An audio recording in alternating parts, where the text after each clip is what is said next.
Hi అండి. Hello, welcome back to my channel అండి. నేను మీ శ్రీదేవి. సో అందరూ ఎలా ఉన్నారండి? నేనైతే చాలా చాలా బాగున్నాను. ఇక మీరు కూడా బాగుండాలని మనస్ఫూర్తిగా దేవుణ్ణి అయితే వేడుకుంటున్నానండి. సో ఈరోజు వచ్చేసి వీకెండ్ కదా, సాటర్డే కదా, మన ఇంట్లో వెజిటేబుల్స్ అవన్నీ ఆఖరికి వచ్చేస్తాయి కదా, ఇంకా కూరగాయలన్నీ అయిపోతాయి కదండి.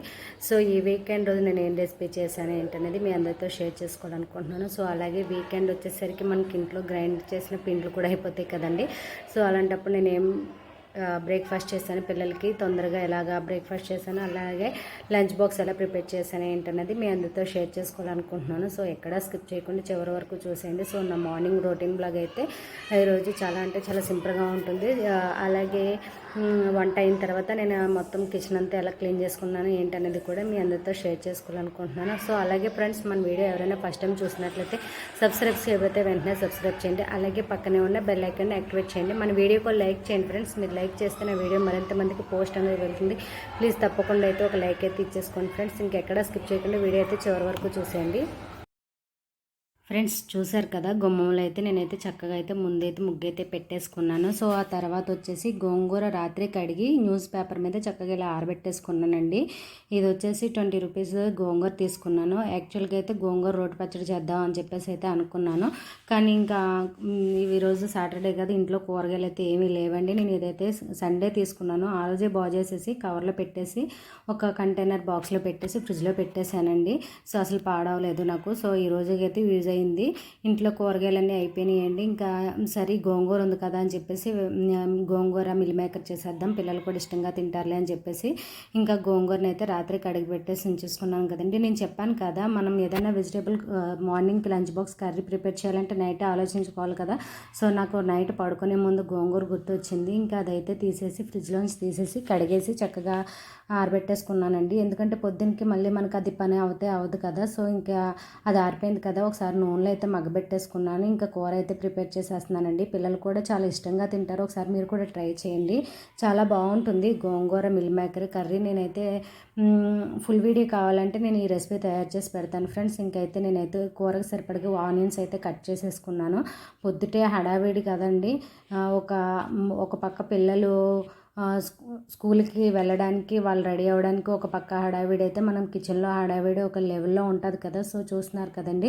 ఇంకా మా ఇంట్లో అయితే పొద్దుటే వాళ్ళు మళ్ళీ స్కూల్కి వెళ్ళేదాకా ఇంట్లో కిచెన్లో నాకు పిల్లలకి ఒకటే హడావిడి ఉంటుందండి. వాళ్ళు వెళ్ళిన తర్వాత ఇంక ఇల్లంతా ప్రశాంతత అయిపోతుంది. సో మళ్ళీ పిల్లలు వచ్చే వరకు అలా నిర్మానుష్యంగా ఉన్నట్టే ఉంటుంది. ఎంతైనా పిల్లలు ఉంటుందో సందడి కదండి. సో పిల్లలైతే బ్రేక్ఫాస్ట్ కూడా ఇంకా చేయాలి. పిల్లలకి బ్రేక్ఫాస్ట్ ఏం చేద్దామంటే ఇంకా పిండిలు కూడా ఆఖరికి వచ్చేసినాయండి, ఇడ్లీ పిండి దోశ పిండి. సో ఇంకా రెండింటిని మిక్స్ చేసేసి ఇలాగ ఆనియన్ దోశలా వేద్దామని చెప్పేసి అనుకుంటున్నాను. బజ్జీలు వేద్దాం అనుకున్నాను. సో ఇంకెందుకులే ఆయిల్ ఫుడ్, ఈవినింగ్ వచ్చేసరికి స్నాక్స్లా వేయచ్చులే అదే పిండితో అనుకున్నాను. సో ఇంకైతే ఇప్పుడైతే ఆనియన్ దోశలు వేసేస్తున్నానండి. ఈ విధంగా వేయండి, చాలా బాగుంటాయి ఆనియన్ దోశలు. మా పిల్లలు అయితే చాలా ఇష్టంగా తింటారు. ఈ విధంగా మనం దోశ పిండి, ఇడ్లీ పిండి, మిగిలిన పిండిని ఒకసారి కలిపేసుకొని, నేను షుగర్ ఎందుకు వేసానంటే కొంచెం దోశ అనేది మనకి రెస్టారెంట్ స్టైల్లో దోశలాగా కలర్ వస్తుందండి. బయట మనకి హోటల్లో షుగర్ కూడా వేస్తాడండి వాడు. కొంచెం ఒక 2 స్పూన్స్కి మైదా, ఒక 1 స్పూన్కి అయితే మైదా పిండి వేసుకున్నాను. 1 స్పూన్కి ఏమో వరిపిండి వేసుకున్నాను. వరిపిండి ఉంటే వేసుకోవచ్చు, వరిపిండి మైదా పిండి లేకపోయినా పర్వాలేదంటే దోశలు అయితే చాలా క్రిస్పీగా వస్తాయి. ఒకసారి మీరు ఈ విధంగా ట్రై చేయండి. ట్రై చేసి నాకు కామెంట్ సెక్షన్లో కామెంట్ చేయండి ఫ్రెండ్స్. నేనైతే వీకెండ్లో ఇలా టిఫిన్ అయితే ప్రిపేర్ చేస్తాను. ఇంకా కూరగాయలు లేవు కాబట్టి ఈరోజైతే ఇంకా కూరగాయలతో పని లేకుండానే కర్రీ అయితే ప్రిపేర్ చేసేసాను. మనకు ఆనియన్స్ అయితే బాగా మగ్గిపోయినాయి కదండి. ఇక్కడ నేనైతే ఫస్ట్ మిల్ మేకర్ని ఫ్రై చేయాలి, అవి మర్చిపోయాను. తర్వాత మళ్ళీ బాండి పెట్టి ఒకసారి ఆయిల్లో ఫ్రై చేశాను. సో ఇప్పుడు నాకైతే ఉల్లిపాయలు అయితే బాగా వేగిపోయినాయి కదా. ఇప్పుడు ఇందులో కూరకు సరిపడగా పసుపు, కారం కూడా వేసేసుకుంటున్నాను. ఇంకా కూరగాయలు తీసుకురావడానికి నాకైతే 2 కిలోమీటర్స్ వెళ్ళాలండి. మేమైతే వన్ సెంటర్కి వెళ్ళాలి. అక్కడికి వెళ్ళే అంత ఓపిక లేక ఇంకా సరే సండే తీసుకొచ్చేయచ్చు వారానికి సరిపడగా కూరగాయలు అని చెప్పేసి ఇంక గోంగూర మిల్ మేకర్. అసలు మా చిన్నడైతే ముద్దపప్పు చారు పెట్టేమన్నాడు. ఫ్రైడే కూడా పప్పే చేశాను కదా, ఇంకా సాటర్డే మళ్ళీ పప్పు ఏం తింటాలే అని చెప్పేసి మండే వండుతానులే అని చెప్పేసి ఇంకా గోంగూర మిల్ మేకర్ వండనా అంటే సరేమో వండే అని చెప్పేసి అన్నాడు. ఇంకా ఇక్కడ నేనైతే చెప్పాను కదా ముందు మిల్ మేకర్ని ఫ్రై చేయలేదు కదండి, అందుకని ఇప్పుడు మళ్ళీ నేను విడిగా బాండి పెట్టుకొని ఒకసారి ఫ్రై చేసుకుంటున్నాను. ఇది ఫ్రై చేసుకున్నా పర్వాలేదు, లేకపోయినా పర్వాలేదండి, కాకపోతే ఫ్రై చేస్తే కొంచెం టేస్ట్ అనేది బాగుంటుంది. సో పెద్దగా వేగించక్కర్లేదు, ఇవి తొందరగానే వేగిపోతాయి. ఈ విధంగా వేగితే సరిపోతుందండి. ఇప్పుడు మనం కూరలో వాటర్ అది వేసేసుకున్నాం కదా, ఈ మిల్ మేకర్ని కూడా వేగించుకున్న మిల్ మేకర్ని అందులో వేసేసుకోవాలండి. పెద్దగా వేగితే తొందరగా మాడిపోతాయండి ఇవి, అందుకని మనం చూసుకుంటూ వేగించేసుకోవాలి. మాడిపోతే మళ్ళీ కూర టేస్ట్ అనేది బాగోదు కదా, సో అందుకని చెప్పేసి చూస్తూ వేగించుకోవాలి. ఇంకా ఇవి వేసేసుకున్నాం కదా, వాటర్ కూడా వేసేసుకున్నాం కదండి. ఇప్పుడు మనం గోంగూర చల్లార్చుకున్నాం కదా, అది మిక్సీ పట్టేసుకొని కొంచెం మిక్సీ పెట్టేసుకోవచ్చు, లేదంటే పప్పు గుత్తి ఉంటుంది కదండి, దాంతో స్మాష్ చేసుకోవచ్చు. నేనైతే ఇప్పుడైతే మిక్సీ పట్టేసుకున్నాను. ఇదిగోండి ఈ విధంగా మనం కచ్చబచ్చగా మిక్సీ పట్టేసుకొని గోంగూరని ఇందులో కలిపేసుకోవాలండి. కొంచెం పుల్లగా కొంచెం కారంగా కూర అయితే చాలా టేస్ట్గా ఉంటుంది. నేను వచ్చేసి ఈ రెసిపీ ఫస్ట్ టైం ఎక్కడ తిన్నానంటే, నేను రావులపాలెంలో బస్ స్టాండ్ దగ్గర ఒక హోటల్ ఉంటుందండి, ఆ హోటల్లో నేనైతే ఫస్ట్ టైం టేస్ట్ చేశాను. సో నాకైతే చాలా బాగా నచ్చింది. నేను వెళ్ళి ఆ రెసిపీ అడుగుదాం అనుకున్నాను, కానీ నాకైతే కొంచెం అడగలేదు. సో ఈ రెసిపీ గురించి నేనైతే యూట్యూబ్లో కొట్టానండి. కొట్టిన తర్వాత యూట్యూబ్లో చూసి అయితే నేర్చుకున్నాను నేను ఈ రెసిపీ. సేమ్ యాజ్ ఇట్ ఈస్గా ఇలాగే ప్రిపేర్ చేశారు. సో నాకైతే చాలా బాగా నచ్చింది ఆ టేస్ట్. సో నేను ఇంకప్పటి నుంచి మా పిల్లలకి నాకు ఈ రెసిపీ అయితే చాలా ఇష్టం అండి. అప్పుడు యూట్యూబ్లో చూసి నేర్చుకొని ఈ రెసిపీ అయితే ప్రిపేర్ చేస్తాను. చాలా అంటే చాలా బాగుంటుంది. మనకి గ్రేవీ కూడా ఎక్కువగా వస్తుంది. ఇది మనం చపాతీల్లో కూడా బాగానే ఉంటుందండి, కొంచెం పులుపులుగా. సో ఇంక మనం గోంగూర అయితే వేసేసుకున్నాం కదా, ఇక్కడైతే కూర అయితే లో ఫ్లేమ్లో పెట్టేసుకొని ఆయిల్ సెపరేట్ అయ్యే వరకు కుక్ చేసేసుకోవడమేనండి. ఇక్కడైతే ఇప్పుడు టిఫిన్ అయితే ప్రిపేర్ చేసేస్తున్నాను. పిల్లలకి ఇంకా టిఫిన్కి టైం అయిపోయింది, వాళ్ళైతే రెడీ అయిపోయారు. యూనిఫామ్ వేసేసుకొని స్నానం చేసేసి యూనిఫామ్ వేసేసుకొని పూజ గదిలో మంత్రాలు చదివిస్తానండి డైలీ నేను ఇద్దరితో కూడా. గణేష్ మంత్రం అలాగే దక్షిణామూర్తి మంత్రం కూడా చదివిస్తాను. పిల్లలిద్దరూ మంత్రం చదివేసి వచ్చేసారు.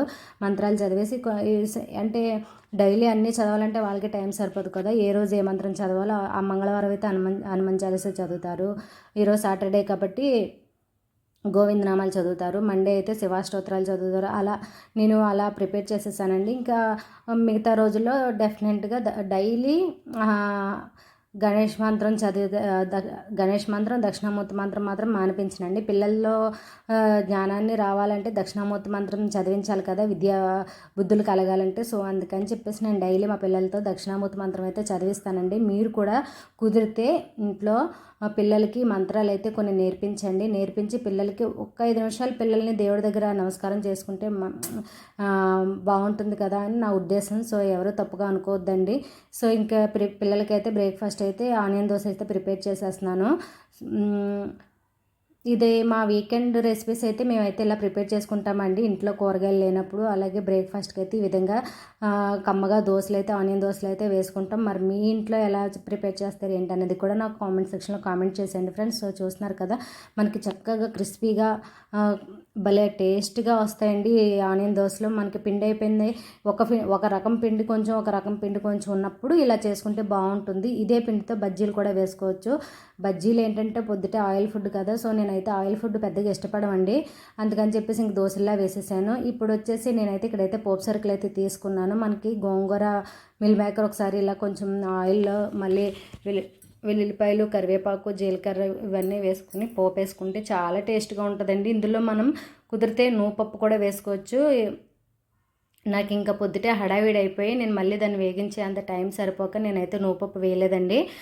మీరు కనుక ఈ రెసిపీ ప్రిపేర్ చేసుకుంటే నూపప్పు కూడా వేసుకోండి. ఐరన్ ఉంటుంది కదా పిల్లలకి, మగపిల్లలకి తప్పకుండా నూపప్పు అనేది ఎక్కువ పెట్టుకోవాలి కదా. సో ఇప్పుడు ఆడపిల్లలంటే మెచ్యూర్ అయితే నూపప్పు ఉండలు అవన్నీ చేసి పెడతారు, అలాగే మగపిల్లలకు కూడా పెట్టుకోవాలి కదా. ఇంకా నేనంటే హడావిడిలో వేయటం మర్చిపోయానండి. నేను మ్యాక్సిమం అయితే వేస్తాను నూపప్పు అనేది, ఇంక ఈరోజు అయితే వేయలేదు. ఇంకా తాలింపు వేసేసుకున్నాను కదా, ఇప్పుడు చూడండి మనకి కూర అనేది కలర్ఫుల్గా ఉంటుంది.